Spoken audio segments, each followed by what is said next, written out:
ഈ പറയുന്ന രാഹുൽ മാങ്കൂട്ടത്തിൻ്റെ പോലും മാതൃഭൂമിയുടെ ഒരു പരിപാടിയിൽ ഫെസ്റ്റിവലിൽ വെച്ചിട്ട് പൊളിച്ചെടുക്കുന്ന ഒരു വിഷ്വൽ വന്നിട്ടുണ്ട് സന്ദീപ് വാര്യർ. അപ്പോൾ CPM ചോദിക്കുന്നത് എന്താ, ഇതെങ്ങനെ ശരിയാവും? അപ്പോൾ CPM സ്വയം ചോദിക്കണം. ഇന്നലെ വരെ പിണറായി വിജയനെ ചീത്ത വിളിച്ചു വന്ന സരിനെ ഒറ്റ ദിവസം കൊണ്ട് സ്ഥാനാർത്ഥിയാക്കി CPM-ന് മത്സരിപ്പിക്കാമെങ്കിൽ സന്ദീപ് വാര്യരെ സ്ഥാനാർത്ഥി പോലും ആക്കാതെ കോൺഗ്രസിലേക്ക് കൊണ്ടുവരാൻ കോൺഗ്രസിന് സാധിക്കും. ഷാഫി പറമ്പിൽ നല്ല കളി കളിക്കാൻ അറിയാവുന്ന വ്യക്തിയാണ്, അതായത് ഗെയിം ചേഞ്ചർ ആണ് ആള്. കോൺഗ്രസിനെ സംബന്ധിച്ച് കേരളത്തിൽ ഇനി വിശ്വസിക്കാൻ കഴിയുന്ന ഏറ്റവും മികച്ചൊരു സംഘാടകനും അതുപോലെ തന്നെ ഈ കർണാടകയിലെ DK ശിവകുമാർ എന്നൊക്കെ പറയുന്ന പോലെ കൊണ്ടു നിർത്താൻ പറ്റിയ ഒരാളാണ്. ഒരു സംശയം വേണ്ട. ഇത് പൂർണ്ണമായിട്ടും കോൺഗ്രസിന്റെ കയ്യിലേക്ക് വന്നു പാലക്കാട് എന്ന് തന്നെ നമുക്ക് പറയാം. ആദ്യഘട്ടത്തിൽ തന്നെ സരിൻ കോൺഗ്രസിൽ നിന്ന് CPM-ലേക്ക് പോകുന്നു, LDF സ്വതന്ത്ര സ്ഥാനാർത്ഥിയാകുന്നു എന്ന് പറഞ്ഞപ്പോൾ തന്നെ സരിൻ്റെ പരാജയം ഏറെക്കുറെ ഉറപ്പിച്ചതാണ്. കാരണം BJP-യിലാണെങ്കിൽ അവിടെയാണ് സന്ദീപ് വാര്യരുടെ വരവ് BJP-യിൽ ഒരു വലിയ പ്രകമ്പനം ഉണ്ടാക്കിയിട്ടുണ്ട്. കാരണം സന്ദീപ് വാര്യർ വെറുതെ അല്ല വന്നത്. അത് സന്ദീപ് വാര്യർക്ക് ജനങ്ങളുടെ ഇടയിൽ വലിയ പിന്തുണയുണ്ട്. ജനങ്ങൾ എന്ന് പറഞ്ഞാൽ BJP-യുടെ പ്രവർത്തകരും, അതായത് സുരേന്ദ്രൻ നേതൃനിരയിൽ മാത്രം ബന്ധങ്ങൾ മെച്ചപ്പെടുത്തി പോകുന്ന ഒരാളാണെങ്കിൽ ഈ സന്ദീപ് വാര്യർ അങ്ങനെയല്ല. സന്ദീപ് വാര്യർക്ക് താഴേക്കിടയിലുള്ള സാധാരണക്കാരായ പ്രവർത്തകരുമായി പോലും വലിയ ആത്മബന്ധമുണ്ട്. സന്ദീപ് വാര്യരുടെ ഫേസ്ബുക്കിലെ വീഡിയോകൾ പരിശോധിച്ചാൽ മതി. സന്ദീപ് വാര്യർ എപ്പോഴും വീഡിയോകൾ പോസ്റ്റ് ചെയ്യാൻ ശ്രദ്ധിച്ചിട്ടുണ്ടോ? ഒരു വലിയ ജനക്കൂട്ടത്തിൻ്റെ നടുവിൽ നിൽക്കുന്ന സന്ദീപ് വാര്യർ, അല്ലെങ്കിൽ ഒരു വലിയ സംഘാടകൻ എന്ന നിലയിൽ ആൾക്കൂട്ടത്തെ സംഘടിപ്പിച്ച് വിജയകരമായ പരിപാടികൾ നടത്തുന്ന സന്ദീപ് വാര്യർ.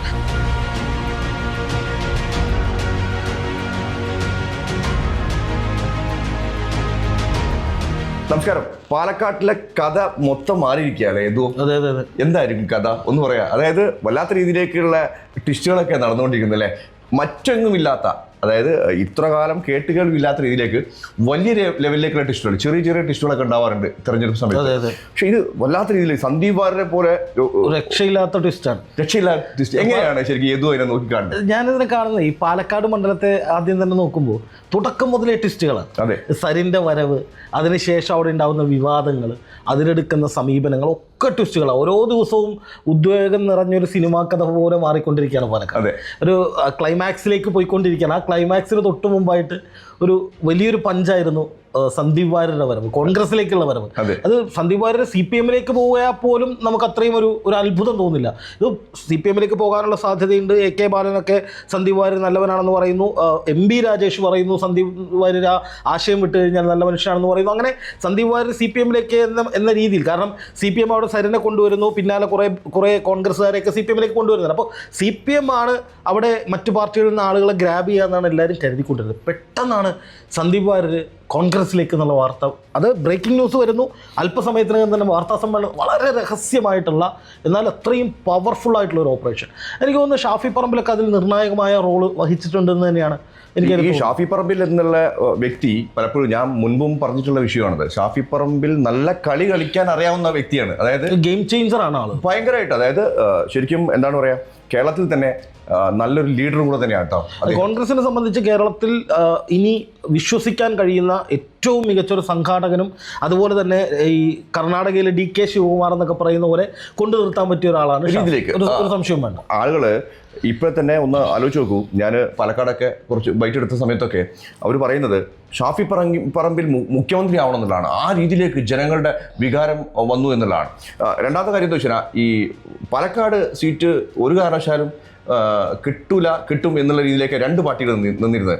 ഒരു ഭാഗത്ത് സരിൻ ഒരു ചതിയനാണെന്ന് പറയുന്നു അല്ലേ, കോൺഗ്രസിൽ ചതിച്ചു വന്നാണെന്ന് പറയുന്നു. നാളെ അദ്ദേഹം BJP-യിലേക്ക് പോവാം എന്ന് പറയുന്നു. അതുവരെ പറയുന്നുണ്ട്, അതായത് ഒരു സീറ്റിന് വേണ്ടി ആണ് ചതിച്ചത് എന്ന് പറയുന്നു.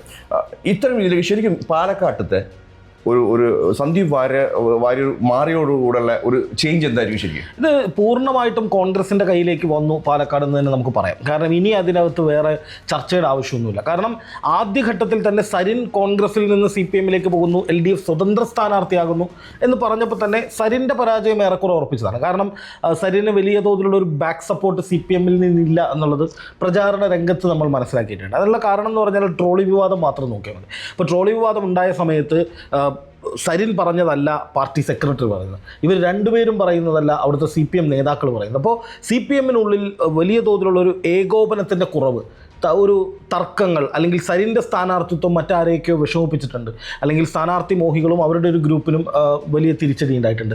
അപ്പോൾ സരിനെ സംബന്ധിച്ച് സരിൻ്റെ വരവെന്ന് പറഞ്ഞാൽ കോൺഗ്രസിനെ ഒന്ന് പേടിപ്പിക്കാം എന്ന മട്ടിലായിരുന്നു, അല്ലെങ്കിൽ കോൺഗ്രസിന് ഒരു വെല്ലുവിളി ഉണ്ടാക്കാം എന്നുള്ള മട്ടിലായിരുന്നുവെങ്കിൽ ശരിക്കും പറഞ്ഞാൽ ആദ്യത്തെ ഒരു ഘട്ടം കഴിഞ്ഞപ്പോഴേക്കും സരിൻ കോൺഗ്രസിന് ഗുണകരമാകുന്ന ഒരു സാഹചര്യമായിട്ട് മാറി, ഒരു ഫാക്ടറായിട്ട് മാറി. കാരണം പ്രചാരണ തന്ത്രങ്ങളൊക്കെ പൊളിയുന്നു. അവസാനം സരിൻ തന്നെ ഒരു പരാജയ ഭീതിയിലാണെന്ന് തെളിയിക്കുന്ന വിധത്തിൽ കഴിഞ്ഞ ദിവസത്തെ വാർത്താ സമ്മേളനം നടന്നു. വാർത്താ സമ്മേളനത്തിൽ മാധ്യമങ്ങളോട് പൊട്ടിത്തെറിക്കുന്നു, ഭാര്യ എഴുന്നേറ്റ് പോകുന്നു, മൊത്തം തകർന്നു വന്നതിൻ്റെ പ്രകടമായ തെളിവാണ്. അപ്പോൾ നമ്മൾ CPM മാറ്റി നിർത്തുക, അവിടെ ഒന്നുമല്ല.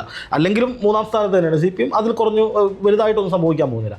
പിന്നെയുള്ളത് BJP ആണ്. BJP-യിലാണെങ്കിൽ അവിടെയാണ് സന്ദീപ് വാര്യരുടെ വരവ് BJP-യിലൊരു വലിയ പ്രകമ്പനം ഉണ്ടാക്കിയിട്ടുണ്ട്. കാരണം സന്ദീപ് വാര്യർ വെറുതെ അല്ല വന്നത്.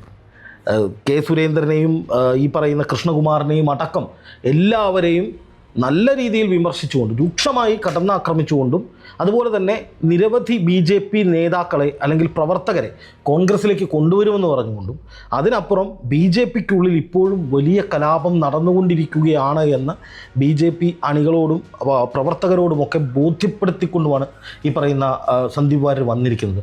അതുകൊണ്ട് തന്നെ അത് BJP-ക്കുള്ളിൽ, അതായത് ഗ്രാസ് റൂട്ട് ലെവലിൽ പോലും BJP അണികൾക്കിടയിൽ, അനുഭാവികൾക്കിടയിൽ നേതൃത്വത്തിനെതിരെ വലിയ അമർഷമുണ്ടാകുന്നതിന് കാരണമാണ്. മുൻപ് തന്നെ ഈ BJP സ്ഥാനാർത്ഥിക്ക് എതിരെ മുൻപ് തന്നെ അമർഷമുണ്ട്. കാര്യം അദ്ദേഹത്തെ വീണ്ടും വീണ്ടും വീണ്ടും നിർത്തി പരീക്ഷിക്കുന്നു എന്നുള്ള രീതിയിലേക്ക് എനിക്ക് തോന്നുന്നു സന്ദീപ് വാര്യരൊക്കെ ശരിക്കും ഇത്തരം ഇതിലേക്ക് ഒരു തീരുമാനം എടുക്കാൻ കാരണം അദ്ദേഹത്തിന്റെ സ്ഥാനാർത്ഥിത്വം ആവോ? സ്ഥാനാർത്ഥിത്വം എന്നതിനപ്പുറം ഒരു അവഗണനയുണ്ടല്ലോ. അതായത് BJP കേരള ഘടകത്തെ സംബന്ധിച്ച്, അല്ലെങ്കിൽ KJP എന്ന് പറയുന്ന കെ സുരേന്ദ്രൻ്റെ ജനതാ പാർട്ടി എന്ന് പറയുന്ന കേരള വിഭാഗം, ഇവരെ സംബന്ധിച്ച് ഇവർക്ക് കൃത്യമായി പാർട്ടിയെ വളർത്തണം എന്നുള്ളൊരു നിലപാടില്ല, കണ്ടിട്ടില്ല. അവർ വ്യക്തികേന്ദ്രീകൃതമാണ്. അതായത് കേരളത്തിൻ്റെ ചുമതലയുള്ള BJP-യുടെ കേരളത്തിൻ്റെ ചുമതലയുള്ള അല്ലെങ്കിൽ ദക്ഷിണേന്ത്യയുടെ 3 സംസ്ഥാനങ്ങളുടെ ചുമതലയുള്ള BL സന്തോഷാണ് സംഘടനാ സെക്രട്ടറി. ഈ BL സന്തോഷിൻ്റെ ഏറ്റവും അടുപ്പക്കാരായിട്ടുള്ള 2 പേരാണ് V മുരളീധരനും സുരേന്ദ്രനും. അപ്പോൾ ഈ BL സന്തോഷിനെ കൊണ്ടാണ് ഇവരെ മാറ്റിക്കാൻ കഴിയും. അതായത് ഇവരുടെ ഈ കെ സുരേന്ദ്രന് ഏതെങ്കിലും തരത്തിലുള്ള പിടിപ്പുകേടുണ്ട് എന്ന് റിപ്പോർട്ട് ചെയ്യേണ്ട ആൾ BL സന്തോഷാണ്. പക്ഷേ ഇവരൊരു കോക്കസാണ്. അതുപോലെ തന്നെ ഈ പറയുന്ന കൃഷ്ണകുമാർ കാലങ്ങളായി ഇവരുടെ കോക്കസിൽ പെട്ടിട്ടുള്ള ഒരാളാണ്. അപ്പോൾ ഇവരുടെ ആളുകൾക്ക് മാത്രം വളർച്ച, മറ്റുള്ളവർക്കൊക്കെ അവഗണന എന്ന നിലയിൽ കാലങ്ങളായി തന്നെ BJP-ക്കുള്ളൊരു സിസ്റ്റം വർക്ക് ചെയ്യുന്നുണ്ട്. അതിപ്പോൾ കുറേ കാലമായിട്ട് നമ്മൾ കാണുന്നുണ്ട്. ഇപ്പോൾ ശോഭാ സുരേന്ദ്രനൊക്കെ തഴയപ്പെടുന്നതും അല്ലെങ്കിൽ ശോഭാ സുരേന്ദ്രനെതിരെ വലിയ വിമർശനങ്ങൾ ഉയരുന്നതും ഒക്കെ നേതൃത്വത്തിൻ്റെ ഭാഗത്തു നിന്ന് വിമർശനങ്ങൾ ഉയരുന്നതും, അല്ലെങ്കിൽ ശോഭാ സുരേന്ദ്രൻ തന്നെ നേതൃത്വത്തിനെതിരെ പൊട്ടിത്തെറിക്കുന്നു. ഈ കൊടകര കുഴൽപ്പണക്കടത്ത് കേസിലൊക്കെ ശോഭാ സുരേന്ദ്രൻ പാർട്ടിയെ പ്രതിരോധത്തിലാക്കുന്ന വിധത്തിൽ ഇതിൽ വന്നതൊക്കെ അതിൻ്റെ ഭാഗമാണ്. ഇതിൽ അത് ഒരു കാര്യം കൂടെ എടുത്തു പറയേണ്ടതുണ്ട്. അതായത് ഈ സന്ദീപ് വാര്യർ എന്നുള്ള വ്യക്തി ഉണ്ടല്ലോ, വ്യക്തിക്ക് നല്ല ലെവലിലേക്ക് ശരി എനിക്ക് തോന്നുന്നു കെ സുരേന്ദ്രൻ പോയാൽ പോലും അത്രം ആളുകൾ വരാത്ത രീതിയിലേക്ക് സന്ദീപ് വാര്യർ വളർന്നിട്ടുണ്ട് എന്നുള്ളതാണ്. അത് സന്ദീപ് വാര്യർക്ക് ജനങ്ങളുടെ ഇടയിൽ വലിയ പിന്തുണയുണ്ട്. ജനങ്ങൾ എന്ന് പറഞ്ഞാൽ BJP-യുടെ പ്രവർത്തകരും, അതായത് സുരേന്ദ്രൻ നേതൃനിരയിൽ മാത്രം ബന്ധങ്ങൾ മെച്ചപ്പെടുത്തി പോകുന്ന ഒരാളാണെങ്കിൽ ഈ സന്ദീപ് വാര്യർ അങ്ങനെയല്ല. സന്ദീപ് വാര്യർക്ക് താഴേക്കിടയിലുള്ള സാധാരണക്കാരായ പ്രവർത്തകരുമായി പോലും വലിയ ആത്മബന്ധമുണ്ട്. അത് നമ്മൾ വെറുതെ സന്ദീപ് വാര്യരുടെ ഫേസ്ബുക്കിലെ വീഡിയോകൾ പരിശോധിച്ചാൽ മതി. സന്ദീപ് വാര്യർ എപ്പോഴും വീഡിയോകൾ പോസ്റ്റ് ചെയ്യാൻ ശ്രദ്ധിച്ചിട്ടുണ്ടോ? ഒരു വലിയ ജനക്കൂട്ടത്തിൻ്റെ നടുവിൽ നിൽക്കുന്ന സന്ദീപ് വാര്യർ, അല്ലെങ്കിൽ ഒരു വലിയ സംഘാടകൻ എന്ന നിലയിൽ ആൾക്കൂട്ടത്തെ സംഘടിപ്പിച്ച് വിജയകരമായ പരിപാടികൾ നടത്തുന്ന സന്ദീപ് വാര്യർ. പിന്നെ അതുപോലെ തന്നെ ചാനൽ ചർച്ചകളിലൂടെ സന്ദീപ് വാര്യർക്ക് ഉണ്ടായിട്ടുള്ള BJP അനുഭാവികൾക്കിടയിൽ ഉണ്ടായിട്ടുള്ള ഒരു സ്വീകാര്യത വളരെ വലുതാണ്. ഇപ്പോൾ സന്ദീപ് വാര്യർ കടന്നാക്രമിക്കുന്ന ഒരുപാട്, ഇപ്പം ഈ പറയുന്ന ജ്യോതികുമാർ ചാമക്കാല ഉൾപ്പെടെയുള്ള കോൺഗ്രസ് നേതാക്കളെ വലിച്ചു കീറി ഒട്ടിക്കുന്ന വീഡിയോസൊക്കെ ഇപ്പോൾ CPM പ്രചരിപ്പിക്കുന്നുണ്ട്. അതായത് ഇന്നലത്തെ BJP കാരനായിരുന്ന ആൾ ഇന്ന് കോൺഗ്രസിൽ വന്നു, അപ്പോൾ ഇവരെന്ത് ചെയ്യും? അതായത് ജ്യോതികുമാർ ചാമക്കാലയും ഈ പറയുന്ന രാഹുൽ മാങ്കൂട്ടത്തിൻ്റെ പോലും മാതൃഭൂമിയുടെ ഒരു പരിപാടിയിൽ ഫെസ്റ്റിവലിൽ വെച്ചിട്ട് പൊളിച്ചെടുക്കുന്ന ഒരു വിഷ്വൽ വന്നിട്ടുണ്ട് സന്ദീപ് വാര്യർ. അപ്പോൾ CPM ചോദിക്കുന്നത് എന്താ, ഇതെങ്ങനെ ശരിയാവും? അപ്പോൾ CPM സ്വയം ചോദിക്കണം. ഇന്നലെ വരെ പിണറായി വിജയനെ ചീത്ത വിളിച്ചു വന്ന സരിനെ ഒറ്റ ദിവസം കൊണ്ട് സ്ഥാനാർത്ഥിയാക്കി CPM-ന് മത്സരിപ്പിക്കാമെങ്കിൽ സന്ദീപ് വാര്യരെ സ്ഥാനാർത്ഥി പോലും ആക്കാതെ കോൺഗ്രസിലേക്ക് കൊണ്ടുവരാൻ കോൺഗ്രസിന് സാധിക്കും. അതിൽ പിന്നെ നമ്മളൊരു പ്രശ്നം പറഞ്ഞിട്ട് കാര്യമൊന്നുമില്ല. അപ്പോൾ സന്ദീപ് വാര്യർ ഉണ്ടാക്കാൻ പോകുന്ന ഒരു അപകടമെന്ന് പറയുന്നത് സന്ദീപ് വാര്യരുടെ ജനപിന്തുണയാണ്. അതെ, അതായത് അണികൾ, അനുഭാവികൾ അവിടെയാണ്. ഈ സോഷ്യൽ മീഡിയയിലൊക്കെ ഉൾപ്പെടെ BJP-ക്ക് വേണ്ടി അഹോരാത്രം കഷ്ടപ്പെടുന്ന കുറേ ആളുകളുണ്ട്. ഈ ആളുകൾക്കിടയിലേക്കൊരു വലിയ സ്ഫോടനം നടത്തുന്ന വിധത്തിലേക്കാണ് സന്ദീപ് വാര്യരുടെ ആരും പ്രതീക്ഷിച്ചിട്ടില്ല.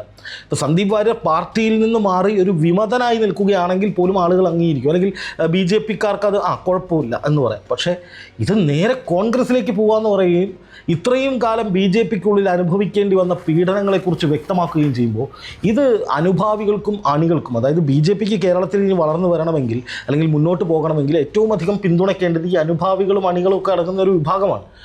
അവരെ സംബന്ധിച്ചുള്ളത്, അതായത് BJP-യുടെ മുഖമായി ചാനലുകളിലും സോഷ്യൽ മീഡിയയിലും പൊതുപരിപാടികളിലൊക്കെ നിറഞ്ഞു നിന്ന തങ്ങൾക്കിടയിൽ പ്രവർത്തിച്ച സന്ദീപ് വാര്യർ ഒരു സുപ്രഭാതത്തിൽ കോൺഗ്രസിലേക്ക് പോകുമ്പോൾ പാർട്ടിയാണ് ശരി, സന്ദീപ് വാര്യരാണ് തെറ്റെന്ന് പറയാൻ BJP-ക്കാർ മടിക്കുന്നുണ്ട്. BJP അനുഭാവികളും പ്രവർത്തകരും സന്ദീപ് വാര്യരാണത് ചെയ്തത് എന്നുള്ളത് കൊണ്ട് തന്നെ അതിലെന്തോ കാര്യമുണ്ട് എന്ന് ചിന്തിക്കുന്ന നിലയിലേക്ക് വരും. അത് കോൺഗ്രസിന് കേരളത്തിൽ വലിയ ഗുണമുണ്ടാക്കും. ഈ തെരഞ്ഞെടുപ്പിൽ മാത്രമല്ല, തെരഞ്ഞെടുപ്പിൽ നോക്കണ്ട, ഇനി BJP-യും പാലക്കാട് ഇനി പ്രത്യേകിച്ച് ശ്രമിക്കൊന്നും വേണ്ട, അത് കോൺഗ്രസ് കൊണ്ടുപോയി, ഇനി നമ്മൾ ആ ഭാഗത്തേക്ക് നോക്കേണ്ട കാര്യമില്ല എന്ന് എനിക്ക് തോന്നുന്നു.